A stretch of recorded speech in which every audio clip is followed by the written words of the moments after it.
Agora eu queria chamar também para conversa nosso colega Kennedy Alencar. Ele está diretamente de Brasília, né, para trazer informações sobre o café da manhã que o presidente Lula fez, né, com jornalistas que cobrem o Planalto. Boa tarde, Kennedy. Seja bem-vindo. Olá, Sakamoto, boa tarde para você, para o Joel, para o Bombig e para quem está nos assistindo. Então, Kennedy, que informações você traz? Como é que foi esse café? Foi bem servido? Foi bem servido, tinha pão de queijo, frutas, um cafezinho ali e suquinhos. Foi no O presidente cartão Lula, corporativo, Kennedy? Foi no cartão oi? corporativo? Foi no cartão corporativo? Não sei, foi lá no Palácio do Planalto, lá na estrutura de cozinha deles lá. Olha só, é o primeiro encontro do Lula com os jornalistas, né? Desde quando ele assumiu a presidência.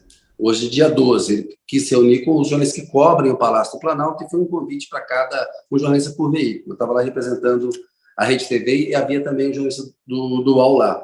Eu destacaria, Sakamoto, o recado do Lula para as Forças Armadas.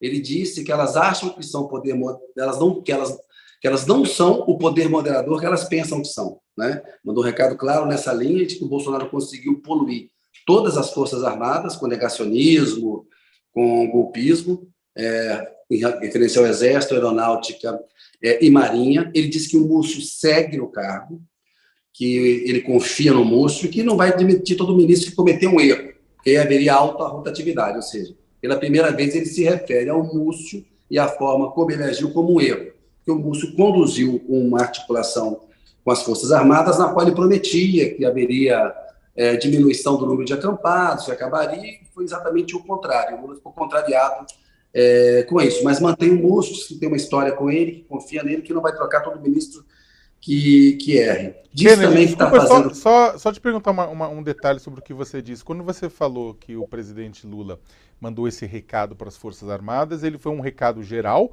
ou ele mandou um recado para algum grupo específico, para a cúpula de algum lugar, ou Forças Armadas de uma maneira geral?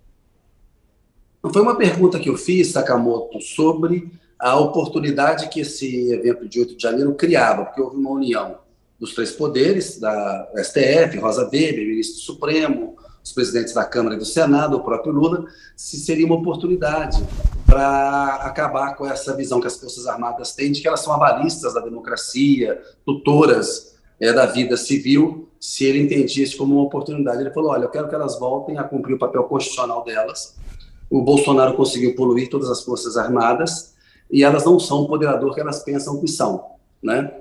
E aí ele lembrou o histórico de relacionamento que ele teve com essas forças quando presidente da República, lembrou que não havia avião para aeronáutica, os aviões presidenciais eram chamados de sucatão e sucatinha, uma herança do governo Fernando Henrique, que no Exército dispensavam os soldados às 11 da manhã, porque não tinha dinheiro para o rancho para pagar comida, que ele equipou a Marinha, que, portanto, ele tinha uma boa impressão das Forças Armadas no tempo em que ele trabalhou com elas. Mas que agora, no dia 8, ele falou claramente lá que policiais militares e militares foram coniventes com os terroristas que invadiram a sede dos três poderes. Então, foi nesse contexto, respondendo a uma pergunta e dizendo que elas não são o poder moderador que pensam que são. Porque o Lula é o comandante em chefe das Forças Armadas, né?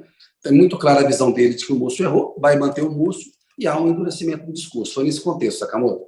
E obrigado pela resposta, Kennedy. Eu sei que você tem o horário, você gostaria de complementar, tem mais alguma informação que eu acho importante?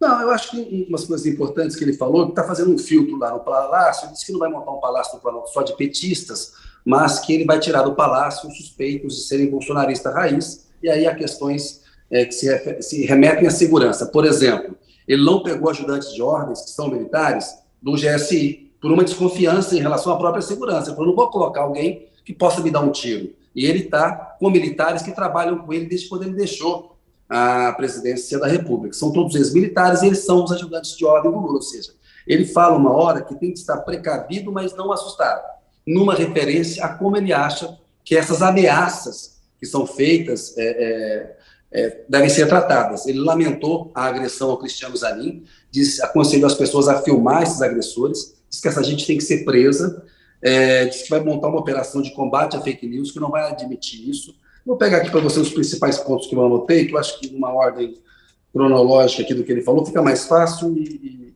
eu resumo para você aqui. Ele começou falando Deixa eu achar aqui, que ele tem pressa de fazer.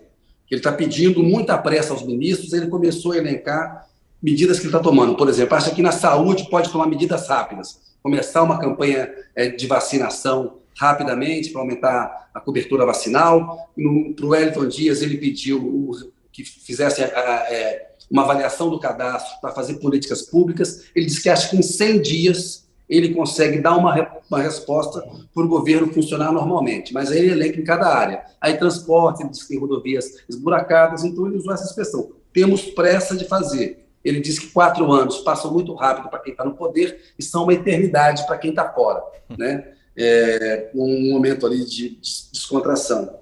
Diz que no SUS ele quer pedir uma medida específica para diminuir a demora para as consultas com especialistas. Esses casos de uma pessoa que tem uma doença grave, quando ela vai se consultar, a doença avançou de uma maneira que ela perde uma chance de sobrevida, morre logo em seguida. Ele disse que ele pediu isso para a ministra da Saúde, especialmente, um acesso mais rápido às consultas com especialistas. E foi falando na questão da fome, que o Brasil voltou a estaca zero, que ele quer tomar medidas, e aí ele falou do Wellington Dias, que é o ministério que trata dessa questão, o que eles podem fazer para combater a fome. Citou dados que nunca viu tanta gente na rua em São Paulo, no país, pedindo comida, não só dinheiro, que ele está preocupado com isso.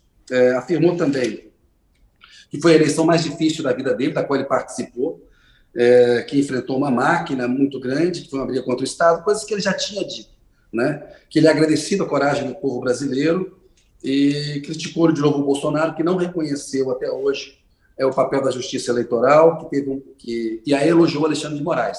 Disse que o Alexandre de Moraes teve um papel extraordinário nesse processo eleitoral de enfrentamento de fake news e tal. E falou que o Bolsonaro montou uma máquina de fake news maior do que a do Trump nos Estados Unidos. Essa é uma aspa que ele usou, que ele tem uma obsessão em fazer mais e melhor, né? Que ele vai ser comparado com o que ele fez quando presidente durante 8 anos, que ele tem um compromisso agora de fazer mais e melhor, e aí está no contexto da questão da pressa. Citou os telefonemas internacionais que recebeu, e uma frase importante que ele falou: a única coisa que eu não queria era que o Bolsonaro me passasse a faixa, quando ele comentou, dizendo que foi uma ideia da Janja, a faixa entregue lá pelos brasileiros, uma simbologia toda que envolveu ali.